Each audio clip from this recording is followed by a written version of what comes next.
Hey everybody, welcome back to Sunbelt Developers Podcast. I'm Tim Wright. I'm a broker at Cushman and Wakefield. I'm really excited about our guest today. Chris Ahrenkiel is here to join us. We've been talking about doing this episode for a while, and in that time, Chris has actually joined Cushman, and you've been with the company now, 3 or 4 months? 10 weeks. 10 weeks. Going 800,000 miles an hour and getting a lot of stuff done, which is awesome. But today we're going to talk a lot about his kind of experience with development, a lot about his career. Chris is really a staple in the Atlanta commercial real estate market and has been on various Georgia most influential people kind of lists and tons of accolades. If you Google him, you'll get a lot. Chris, I'm really excited to have you here. And yeah, I mean, we can just dive in. I did not know, I'm embarrassed to, I didn't know this sooner, but you actually were born in Germany. I was. Grew up there, and I guess we can start from there. Like, Okay. so families, they're German, everybody, like your family's still there, like relatives and everything? I have some relatives there. So I grew up in Germany, moved here when I was 11. Yeah. So my dad is German, full accent. My mom is Polish, but grew up in the States. Okay. So my dad after college moved to the States, met my mom in Minnesota, moved back to Germany, had 2 kids, me and my sister, and then moved back to the States because my mom wanted to be closer to her family, which was in Minnesota, a lot of it, which was in Minnesota. And my dad had an opportunity with the company he was working for to make that move. So we had 2 options, Buffalo, New York, or Atlanta, Georgia. And I'm glad we chose Atlanta. Yeah, same. Glad you're, so what year was that when you got to Atlanta? 87. 87, okay. Cool. Okay, so you get to Atlanta, like how old are you then? And are you at school or like what's I was in 5th grade, Okay. 11 years old. Okay. Yeah, we moved to kind of the West Cobb area. Okay, very cool. And then growing up there, I guess I was looking at your LinkedIn this morning. I didn't realize you, like fresh out of school, you went into a couple of different sales roles. Mm-hmm. So it wasn't straight into real estate. I'm curious, like early on, like middle school, high school, was there any real estate kind of inspiration or Nothing. That was kind of a later thing? I didn't know it was an industry, as Okay. a lot of people don't. It's sort of, especially the commercial side versus the residential, which is very common. Yeah. But so I'll tell you my sort of sales background in college. My freshman summer, so the summer after my freshman year, I sold books door to door, like encyclopedias. And that was in upstate New York. And you end up running your own business. You make a bunch of money, but you're working 80 hours a week. Wow. It's great. It was great experience. You got internship credits. I did it 2 summers, and I'll come back to that. So Sure. My first job after graduating from the University of Georgia was with a company, Wallace Computer Services, a large printing company. Cool. And I was doing outside sales and realized, I was there for 2 years, I realized throughout that process that I did not want my brand to be tied to the printing industry, which even at that time, this was in 98, was sort of on the decline. Yeah. So then one of the people that I sold books with in college calls me one day, and she's working for a startup tech company. This was before the dot-com bust in 2000. And she was like, you gotta come work for our company. It was called Knowledge Storm. Yeah. We're all gonna be rich with options. And I interviewed with the CEO, the founder, and he said, Chris, what color Ferrari do you want? I'm like, this guy's talking my love language. Yeah. And so I started. Were you? It was like 22? This 23? was probably 24, so 2 years okay. out of college. Yeah. So I worked there for 3 years, but I also realized that technology was a sexy industry, but it's an intangible, and I didn't have sort of a connection to the product. So I went back to night school at Georgia State, Okay. specifically there because they had a real estate program. And at the time, they were the only school that did commercial real estate. And I got my MBA at night, with a concentration in commercial real estate because I figured I don't have the relationships, but I can educate my way into the industry. Cool. So then I finished in 2003.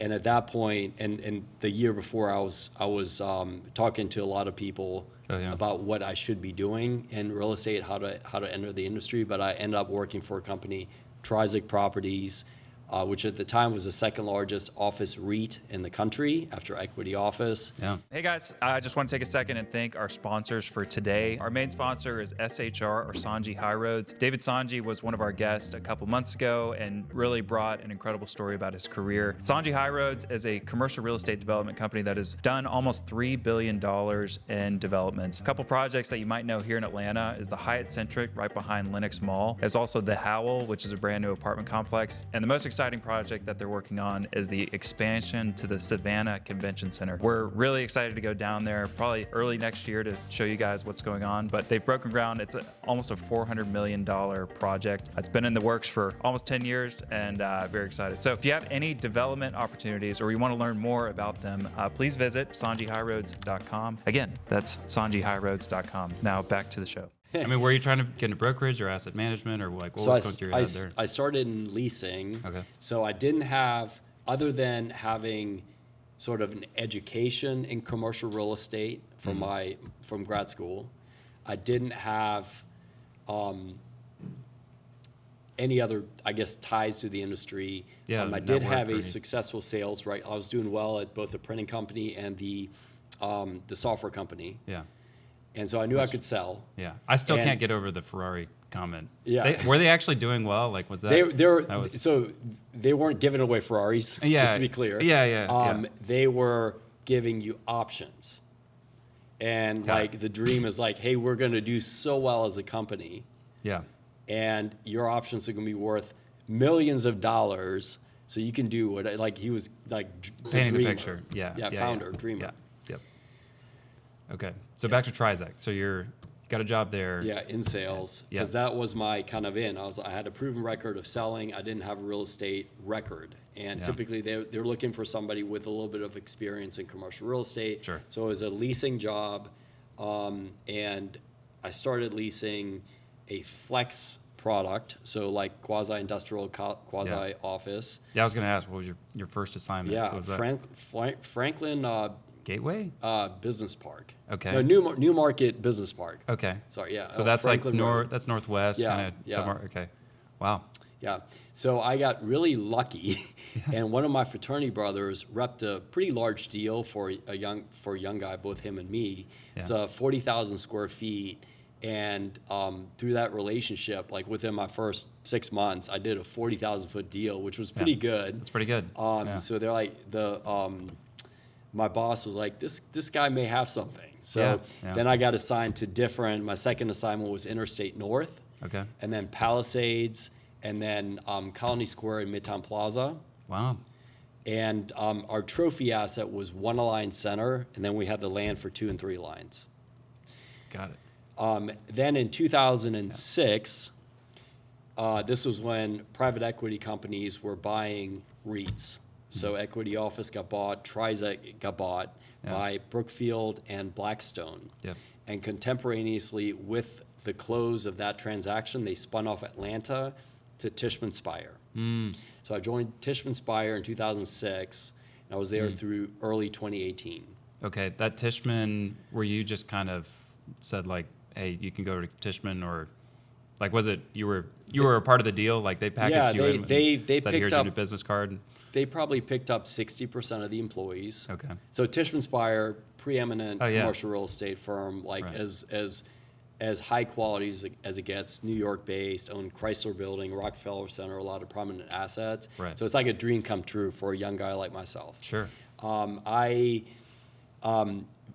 quickly formed a good relationship with Rob Speyer, Okay. and he wanted me to work on the Alliance Center project, which was the crown jewel for Tishman Speyer, or Trizac before that. And so And that's 3 Alliance, or was that that was two? two Alliance. 2 Alliance. So this okay. was in 2007. Okay.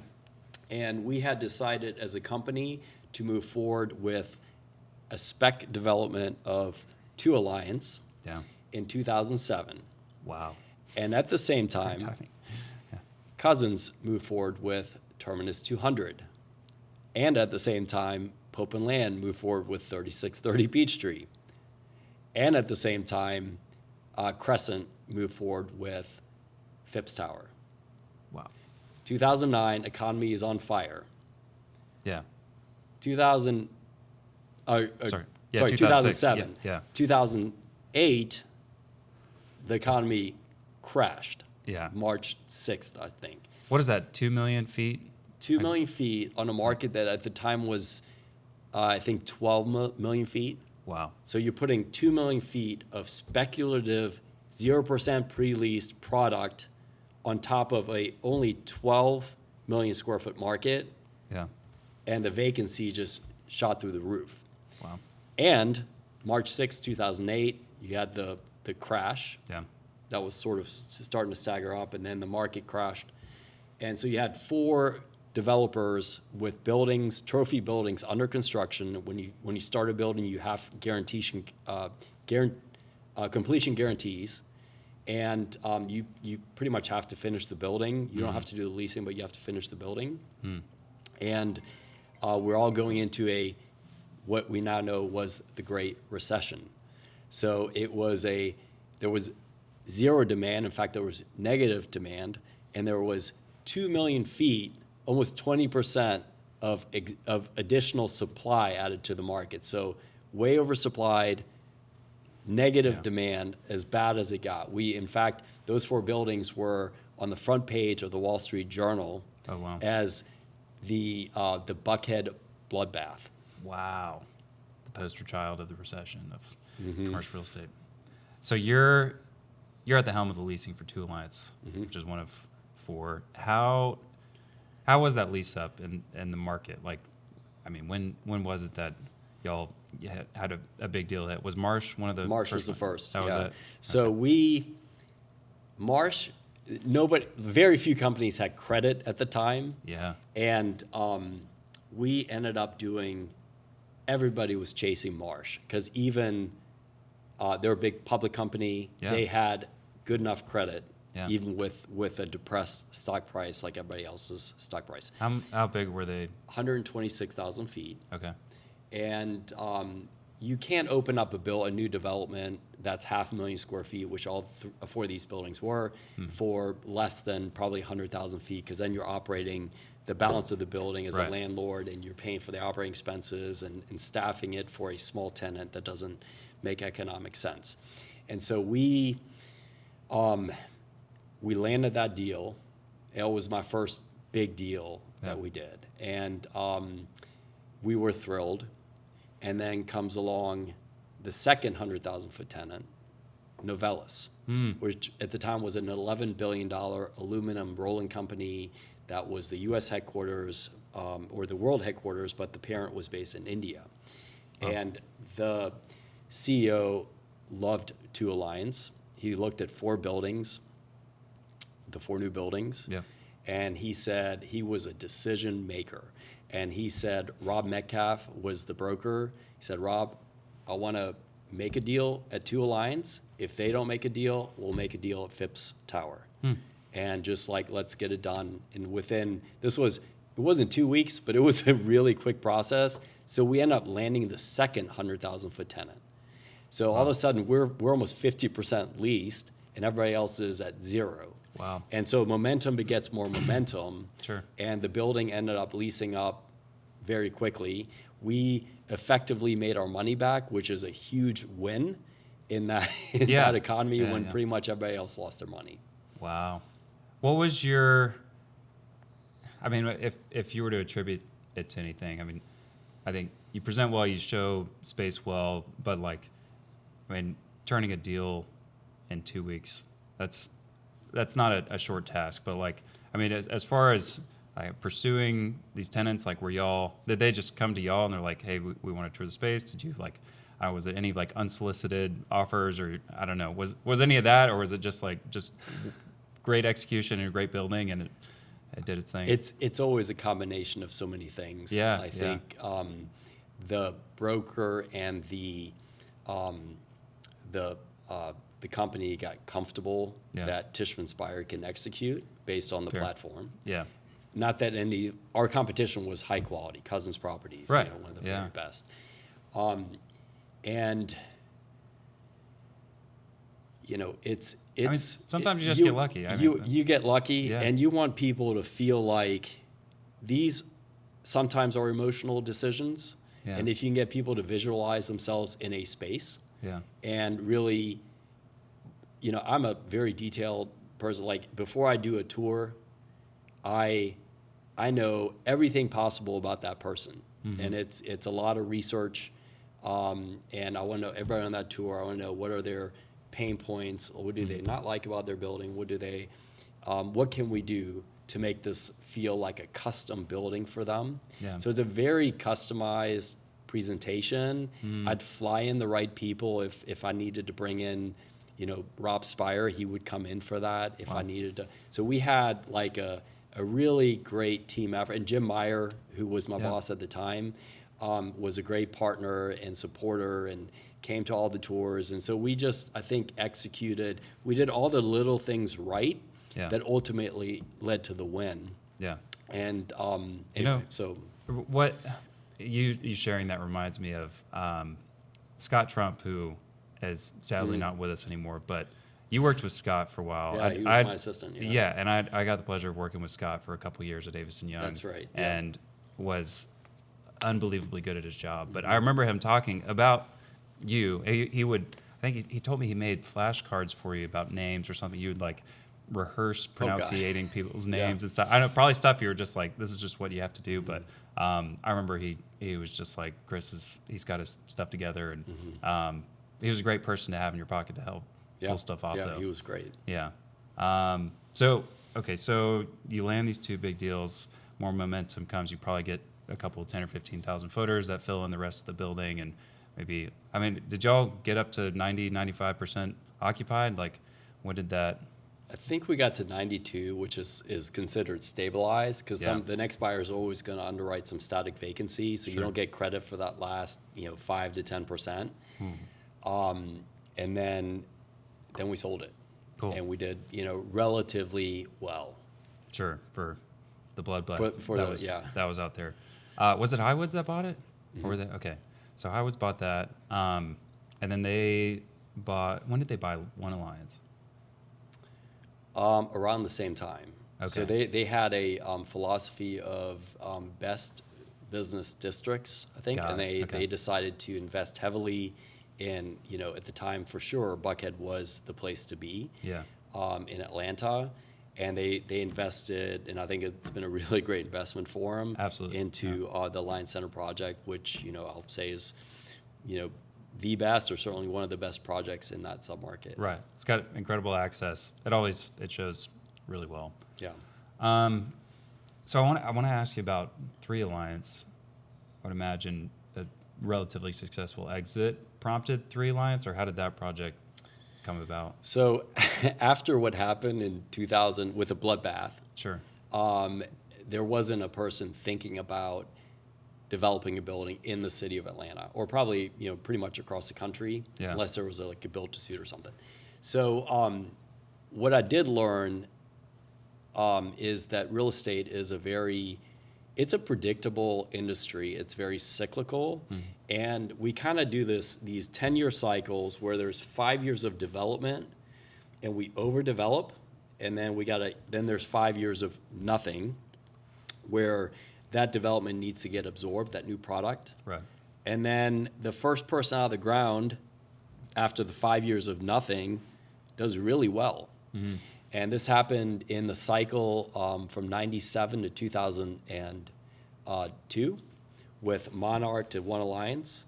And then from that next cycle, the first out of the ground was Terminus 100. They were full by the time they opened. Wow.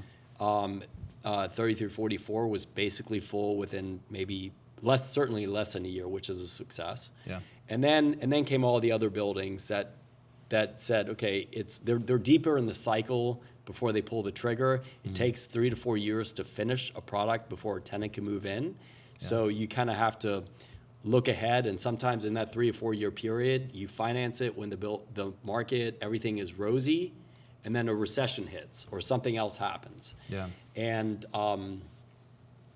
being the first out of the ground when the market is on an upswing is probably good. And you do it when the market is at the bottom, when it's difficult to get capital.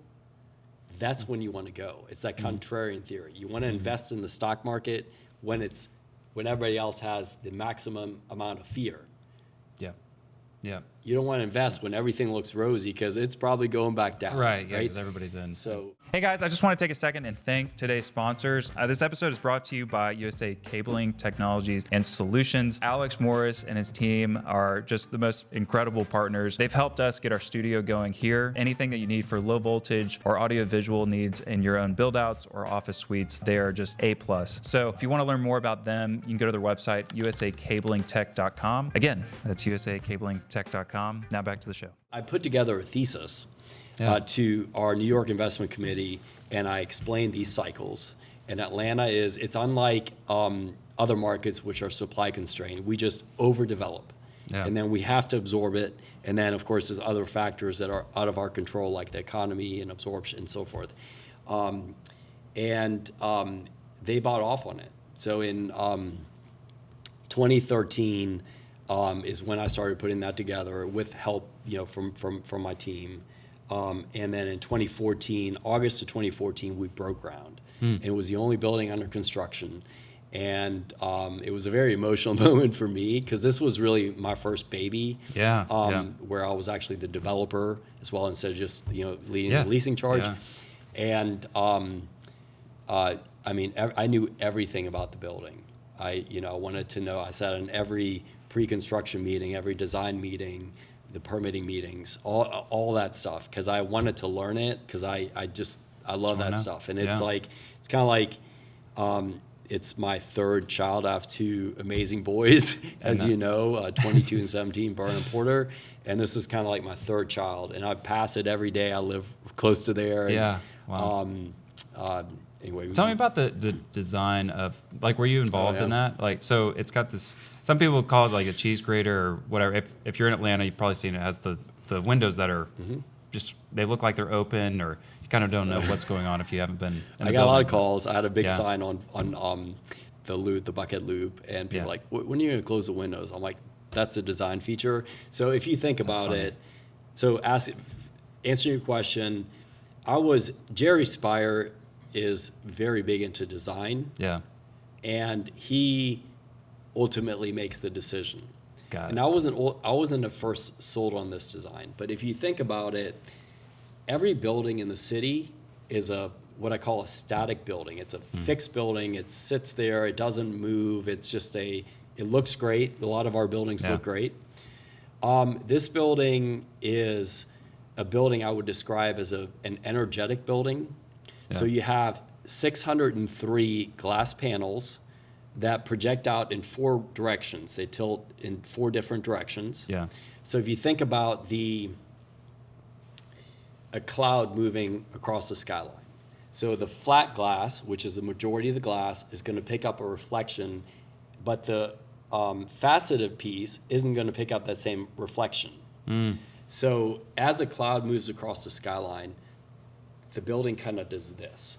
It sort of shimmers, cool. Yeah. and it looks like it moves. It never looks the same. Oh, yeah. Same thing if you're driving down 400, you look at the building. The building's like doing this as you're driving. Right, it catches your eye.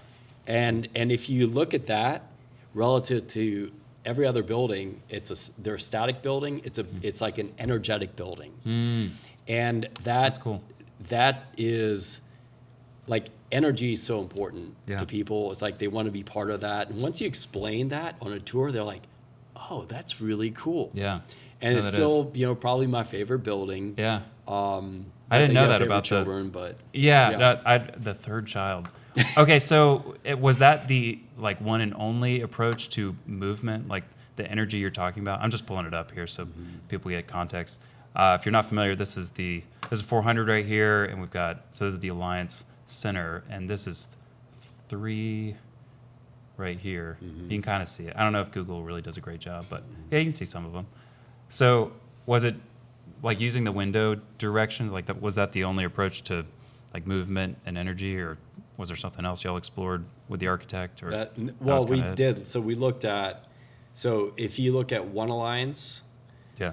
it's a shape within a shape. Two alliance is sort of a tilted shape within a shape. And then three alliance is, we looked at another shape within a shape. We probably had 30 variations of Oh, wow. of the design. Yeah. And I'm a design, like I like architecture, I like, Yeah. you know, and we ultimately settled on this. Mm-hmm. And it's really, so if you imagine an architect sending you if on a piece of paper, this is a three-dimensional building Mm-hmm. that cannot be appreciated on a two-dimensional piece of paper. Yeah. So I actually, fun fact, I do art. I don't know if you knew this, as a hobby. And so think like the art in my office. Yeah, I yeah. think you helped me hang that. I after it fell, was it? Yeah. Yeah, sorry. And I did, before we kicked the building off, I did a wood mock-up Oh, cool. of Three Alliance. Yeah. Because I was like, it is a three-dimensional building. How did you do that? So I've got, it's probably 4 feet by 6 feet. Yeah. It hangs in my house. Most of my art is in my house. Hangs in your house? Yeah. Like chandelier hangs, or No, like? like wall art. Oh, okay, got Yeah, it. hangs All on the right. wall. And I basically replicated, flat, Yeah. and then had these different, wood pieces I created that Yeah. were approximately the shape of a window. Yeah. On a miniature scale, of course. And once I did that, I'm like, and then I'm looking at it from different angles. I'm like, this is pretty cool. Yeah. Awesome. Yeah.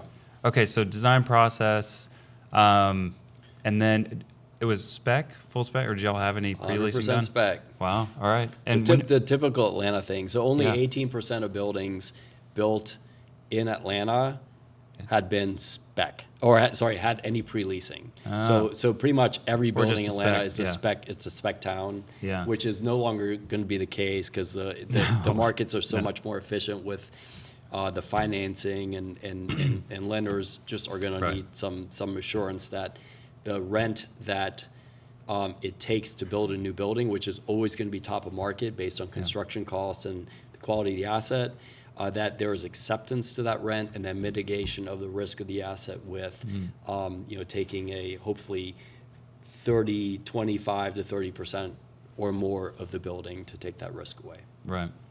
I was reminded when you were talking about whoever's first to market, what I had heard of, Bank of America Plaza, and which was Nations Bank Plaza when it was built, and then you've got John Portman's building, which is now Truist Plaza, but at the time was like Peachtree Center Plaza. It had some fancy name to it, but they beat Portman to getting theirs done. The Bank of America Plaza was built in like 14 months. We had Jim over tonight. He was like our first episode, and he talked about the construction process. Okay. But what I was told was that delivered first and took all the tenants in the market and left John Portman with a ginormous empty building, which he ultimately lost his shirt over. But he did well, overall. But I think the bank ended up taking that building back.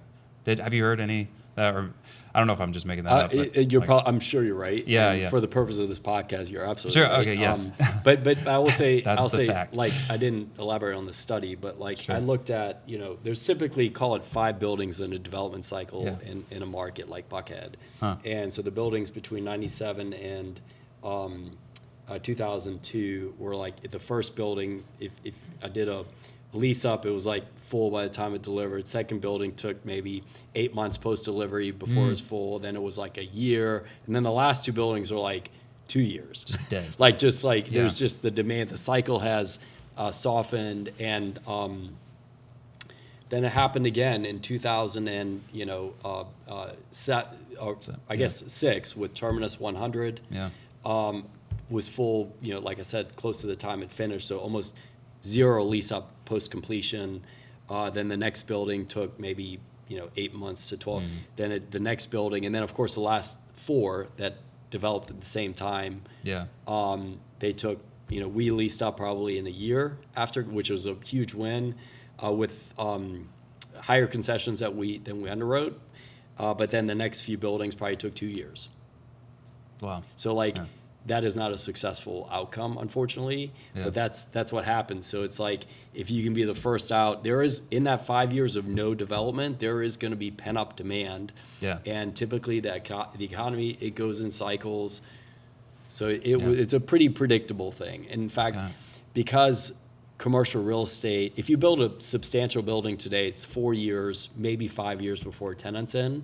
So you have only of the supply and demand factors that affect pricing, you only really don't know your demand. Like if you're building a widget, you can increase supply or decrease supply quickly. In commercial real estate, it takes a while. So the supply, if it's not under construction today, it is not going to get added to the supply pool for the next, for a substantial building for the next 4+ years. So that part is fixed. All you got to worry about is make assumptions on demand, which is half as many assumptions that you have to make in just about every other product. Got it. It's a lot of, I guess you have fancy models and all the stuff to make your assumptions. It's really interesting hearing you talk, because I just haven't seen this side of you to like nerd out on development. That's really cool. Okay, so who was y'all's first big win at Three Lions? Global Payments. Global, okay. Yeah, so big fintech company based here. How much did they take? They took 3 floors, 80,000 feet. Okay. And Jeff Sloan, who was the CEO at the time, also one of these decision makers that just knew what he wanted. Yep. Took him right to the top floors. My good friend Christopher White did the deal.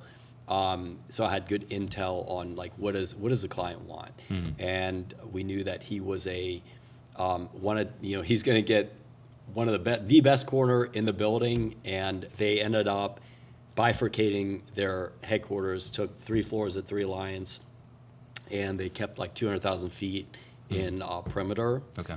And we hoped they were going to move everyone, but it was too expensive. So they ended up just saying, let's take the top 3, and we were very happy with that. Yeah.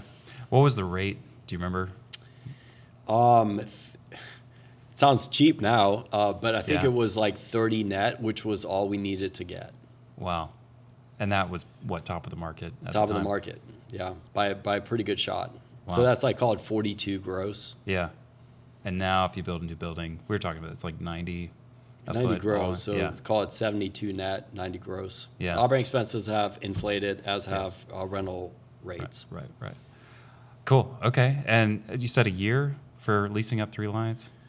It was full within less than a year, probably 8 yeah. months. Yeah. Okay. But it was substantially full. So the second tenant was CBRE for almost 100,000 feet. That's right. And then from then on, then Aon for 60. Yeah. Great, all great credit tenants, right? And so you're building this investment grade bond.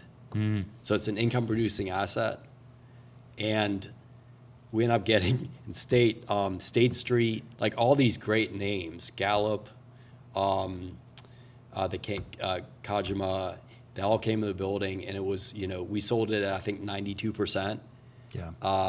And sold it for $534 a foot, which at the time was a record that held for 5 years. Yeah. And anyway, so super proud of that one. That's awesome. Okay, so you sell, so Three Lions sells, and you're hanging out at Tishman, like, all right, what's my next project? Or how do you, I know Sealig's next. I mean, how did that come about? Yeah, And, so like, I actually, so Tishman Speyer is a private equity company that has a giant real estate operating platform. Yeah. So the money in private equity is often like 10-year money, where the fund sunsets, you return the capital to investors. Yeah. The fund was bought in really late 2006 and sunset in 2016. Okay. And so the Atlanta assets were bought in 2006, and we had to return all the assets, capital, to the investors by 2016. We got an extension for Three Lions because it wasn't full. So we sold Colony Square, Midtown Plaza, before that Interstate North Palisades, and I already talked about 1 and 2 Lions, and only had the land for Three Lions. And so Three Lions was under construction, got an extension from the advisory committee to not sell that asset before it's its values fully realized, which was a great decision. And actually, that was, I think, Tishman Speyer's top performing assets across the globe that year, so 2017. So with that, the money that invested in Atlanta was no longer available, and we didn't have a new fund to come back into Atlanta. So my options with Tishman Speyer were to move to DC or New York. And I love the company. I'm kind of gung-ho. I tend to attach myself to companies that I'm with. Yeah. And, I'm sure they love you too. Yeah. Did a great job. And I've been very fortunate to be with some great and iconic companies throughout my career. Yeah. So I had basically 2 years at a contract to stay until Throughline was completed. And I had basically, call it 2 years to figure out what does Chris Ahrenkiel want to do in the next phase of his career. I was around 40 at the time. And I formed an advisory committee of some of the who's who in commercial real estate and a few people outside of real estate. And said, if I had to do it over again, what should I be doing? And I considered public office. I considered economic development for the state or something else. I considered some national roles. I considered going back into leasing, staying in development, doing just pure leadership. So I looked at a lot of different things, and then I had this group of people that were sort of mentors that said, okay, Chris, I think you should be looking at this, consider this. And I came back to, I'm glad I explored everything, but I came back to, I really like development. I take a lot of pride in it. I feel like I'm good at it. I'm an attention to detail guy. Yeah. And I can help with leasing too. Like my peers that I grew up in the business with are now the people doing all the big deals. And so I had those relationships and we trusted each other. So the conversations to make a deal can be honest and quick versus like, oh, I don't know, I may have to like leave a little bit of room on the table here or there. You just don't, it's an inefficient process. But if I know what is important to the investment of my building, and they know what is important to their client, you can get in a room and work out a deal quickly. So I kept coming back to C-Lig. I had just gone through Leadership Atlanta, and I was bought into civic involvement in the city. If you look at all the real estate companies in Atlanta, like C-Lig is the most historic. It's the oldest commercial real estate company. The Steve C-Lig, Scott C-Lig, who passed right before I joined, but was a very close friend.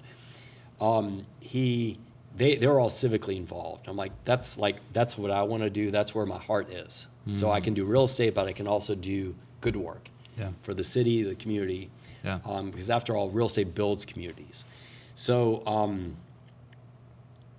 I joined C-Lig in January 2018, and I wore a couple different hats. I was the head of the brokerage division. I was sort of the head of office product. We have a bunch of C-Lig has, retail, et cetera, office, industrial, land, multifamily, hotel, like everything, right? Which is very rare. Yeah. And they're a forever holder, and the company is, now I think 107 years old, and they are in their fourth generation. In fact, just yesterday, public announcement with Greg Lewis and Mindy C-Lig taking over as co-CEOs, which is great, and they're wonderful people. And so I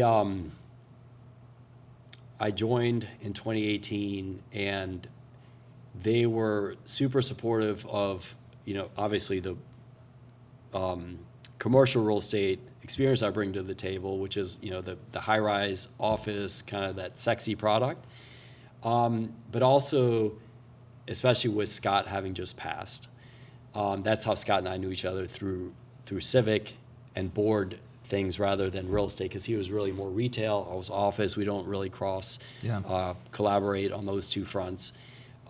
And So I picked up a lot of his responsibilities from that civic engagement, and brought over additional things that I was passionate about and involved in, and sort of led that part of the company as well, and really double or triple down on that, because it was like a passion thing for me. I love being connected to people. I love being connected in the commercial real estate field, business field, but also in the civic field. So the mayor is a good friend, city council there, I consider pretty much all of them good friends, and other kind of civic leaders, and I'm very proud of that.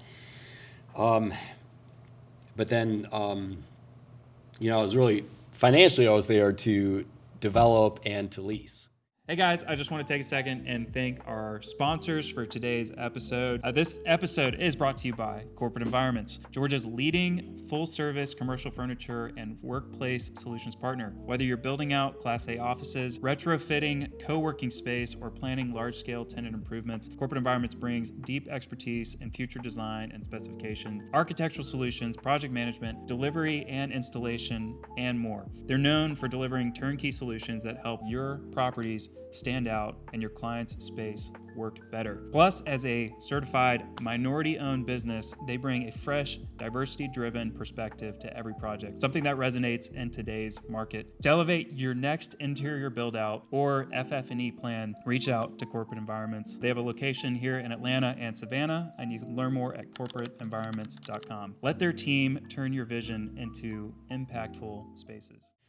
From the outside, like your experience at CLIG was like the Google Tower was really like the pinnacle of that, which I'd love to hear how that came about. Oof, Scott, yeah. I was told, was the first one to really be the cheerleader for like, guys, we got to get out of our way. Like, Yes. I know CLIG is just, they own a ton of single story stuff all over town.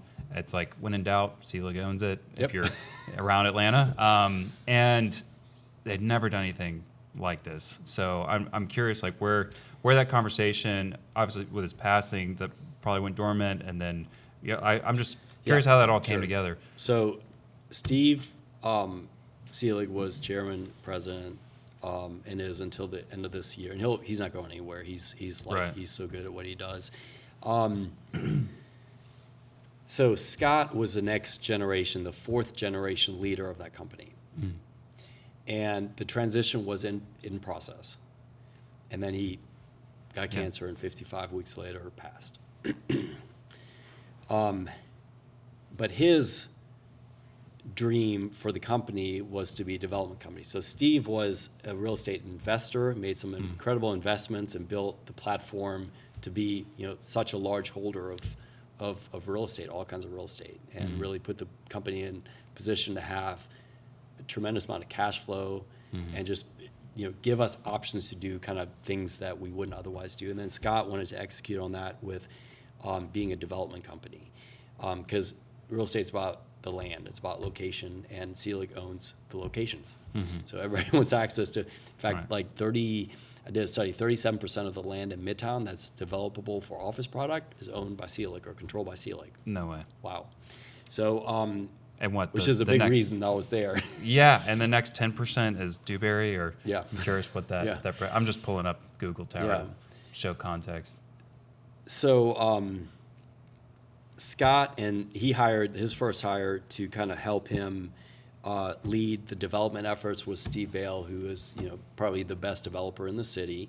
Yeah. So he came over to lead the development efforts with Scott, and then they brought a couple other people on, brought me on to really help us get started with, especially on the leasing side, because we needed anchor leasing.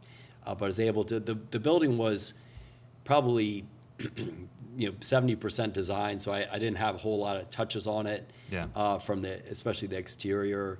It's pretty cool design. It's pretty cool design. Like the kind of exoskeleton sort of Yeah. crossbars. I Yeah. think this is the side that has most of That's right. the feature.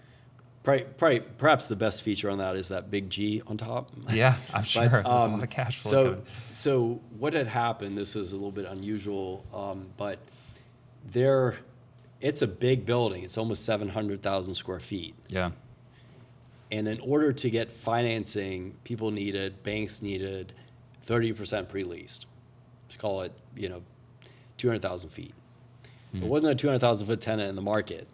So we, through some relationships, were able to, we were talking to Smith Gambrell Russell, 100,000 square foot tenant. But it just wasn't big enough. Nobody would touch that much spec space left in the building after you do a 100,000 foot lease. And so I had lunch with a good friend and mentor, John Dolan. And I just started Sealig. I'm like, John, we've known each other a long time. We've done a couple of deals together, but man, I need, let's figure out how to do a deal together. Yeah. He's like, well, Chris, I have a 80,000 foot tenant, but you told me that you needed 200,000 feet to kick the building off. I'm like, okay. I think I can do this 100,000 foot deal with, which I didn't tell him, but Smith Gambrell. And if I can get this 80,000 foot undisclosed tenant, didn't know who it was, and I can get Sealig Enterprises to throw in their headquarters for 40,000 feet, I'm at that 30% pre-leased. So John gave me a shot to pitch to the undisclosed tenant, who later we found out was Google. Wow. And we ended up executing conditional LOIs because we had to have both Google and Smith Gambrell to get to that threshold that would allow us to finance the building. Yeah. And they both believed that we could get it done and executed their LOIs within 3 to 4 months, 1 4 months. They both signed their lease in December of 2018. And we moved forward. We didn't even need our Sealig's 40,000 feet because from the time that Google started talking to us at 80,000 feet to the time they signed their lease 4 months later, they grew from 80 to 134,000 feet. So we met the threshold to finance. Yeah. Later, Smith Gambrell grew another floor. They bought a law firm. And so we started out at 40-something% pre-leased. And it went, Yeah. I can tell you what happened after that. Well, yeah, I'm curious. Like, I know we got coffee at one point, and you told me Google was looking for some headquarters somewhere else. Like, it wasn't another market, and then they decided to roll it into Atlanta. Was that? Tell me, like, what happened there? So I was in, I think, Aruba on the 4th of July, on a vacation on the 4th of July. I get a call from Christian Devlin at CBRE, who, along with John Dolan, represented Google. Yeah. He's like, Chris, we are looking at 3 different markets for a potential expansion. This was in 2019. This was in July of 2019. I'm like, how much space? He's like 400,000 feet. I'm like, Wow. that's what we got left. Yeah. This would be great. So they looked at, I think it was Chicago and Austin and Atlanta to put a huge regional hub somewhere. And Great call to get while you're in Aruba. I'm like, by the way. I'll take that one. Yeah. And we ended up earning that business. They took the rest of the building. You see these balconies. Those were not part of the original design. But they wanted outdoor space. That was an important part of their requirement. And you're like, So sure. we're like, we'll build okay, it. the building, at that time was 7 months under construction. Yeah. And we were able to, with our architect, figure out how to create these balconies. So they had 12 floors, 12 of their 20 floors now have outdoor space. And yeah, that was, such an exciting deal. And guess when they signed their amendment to this lease to take, a whole 500,000 feet. The way you're saying it makes me wonder if it had to do with COVID. Okay. Was it like day of shutdown or what was So it was February the 18th. Oh, okay. Wow. So COVID was like just starting to flare Right. up in Asia. Yeah. And then March 13th, which is a Friday the 13th, is That when was the the city day. shut down. Yeah, that right? was- I remember So that. like 3 weeks before the world shut down, and had it been 3 more weeks, and that Oh yeah. that deal was fully negotiated probably in December of 2019, and then it just goes through this is a Sure. big, even for them, Yeah. it's a pretty All the big deal. approvals and everything. Yeah. February 18th. So 3 weeks Jeez. ahead of the shutdown. And if that shutdown would have happened, this likely would have been put on pause. I think we would have still been successful, but having Google credit tenancy is, what investors are looking for. Yeah. Wow. And then the hotel and the condos are kind of tag-alongs. Yeah, But yeah, and the hotel's a that's- big, that was having a mix. This is a true mixed-use 3-tower development. So having 25,000 feet of retail that lines the streets, that basically engages with the community. You have the hotel, which is sort of in the backside here. Yep. Right there. That is an amenity for the office tenants, so for their visitors. Yep.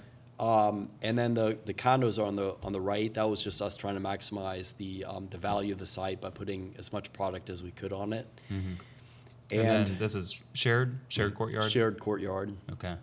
It's almost an acre Huh. of basically capping the parking garage with additional amenities for the complex. Very nice. So, I've been told, there's plenty of press releases that have come out. You're not at C-League anymore, but you were poking around with kind of doing a copy paste right next door, and obviously the world's been in a weird spot, so it hasn't made any sense. But at the right time, somebody will One run of the the playbook. 37% of the land is 4 acres right there, and that's a good 4 acres. It's a great spot. Kind of right in the middle of Midtown, a continuation of the Google Yeah. success. I miss Tiki Tango, but I get it. Y'all had Okay. y'all wiped it down. I don't know if that was a place you would frequent, but great job on this. This is a great project. Big thing about your life is civic involvement. I'd love to. We spend this last 10 minutes talking about that. So you do Leadership Atlanta. That really kind of changes your trajectory. Eyes are open to kind of the city involvement. I'd love to learn. We talked about real estate projects. Feel free to highlight stuff you've worked on civically, or we can talk about what you're involved in right now. I know you've been working with Invest Atlanta for a while, and with the mayor, and so we're going to take it.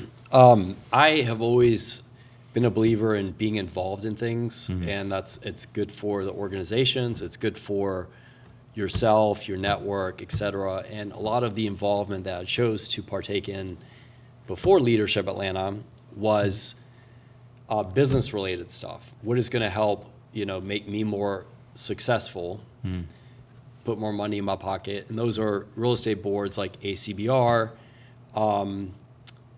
or business boards like the Metro Atlanta Chamber, so things like that. And after I did Leadership Atlanta, this is a probably longer conversation, but it sort of reshuffled my view of success. So as a child growing up or a young adult growing up, my view of success was money, cars, prestige, like a big job. Yeah. And, then we're by the commercials we watch, by the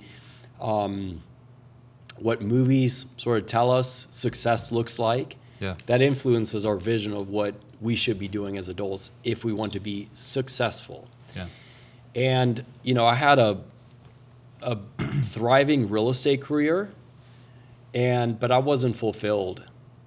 And so going through Leadership Atlanta, and I have a strong faith, and I think the Lord kind of put me in this path. And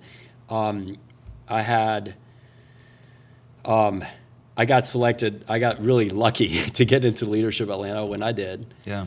Because it's a difficult program to get into. It's like a 3% acceptance rate. Wow. And it's highly competitive, and there's a lot of great people that try to get into it every year. And but that process allowed me to sort of reshuffle the furniture in my head of what does successful look like, because you're part of, it's not just business leaders in each class.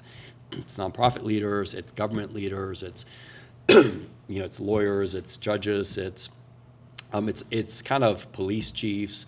It's the leaders in their industry or to be the leaders in their industry, and they put them together, and you have shared experiences around kind of the issues in the city, from race, criminal justice, education, healthcare, et cetera. And you go through a 1-year program. It's like getting an MBA in civics.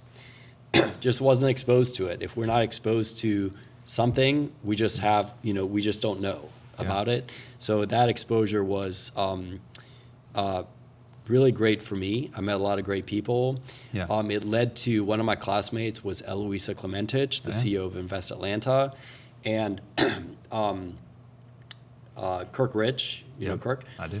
He was on the board at the time, but he had to resign because he's running for council. So Eloisa, we formed a great relationship. I'd known her for years, but we formed a deeper relationship during Leadership Atlanta. And she's like, Chris, would you be considered to be on my board? I'm like, I'd be honored. And so that was my first kind of big board. And for, I think you know the board, but it's really the mayor's board. And the mayor at the time is always the chair. And then it's 8 other people that are city council, Fulton County commissioner, APS school board member, neighborhood person, and then 4 appointed people, and then the mayor.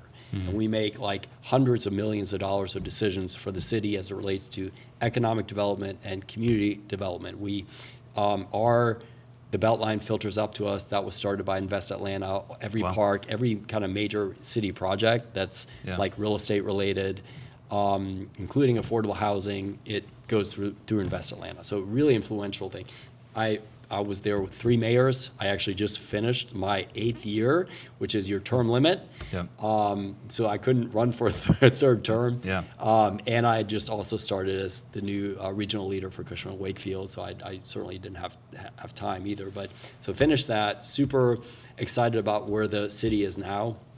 But that was the first board. That was sort of civic, really just civic in nature. I got nothing out of it. It was just civic in nature.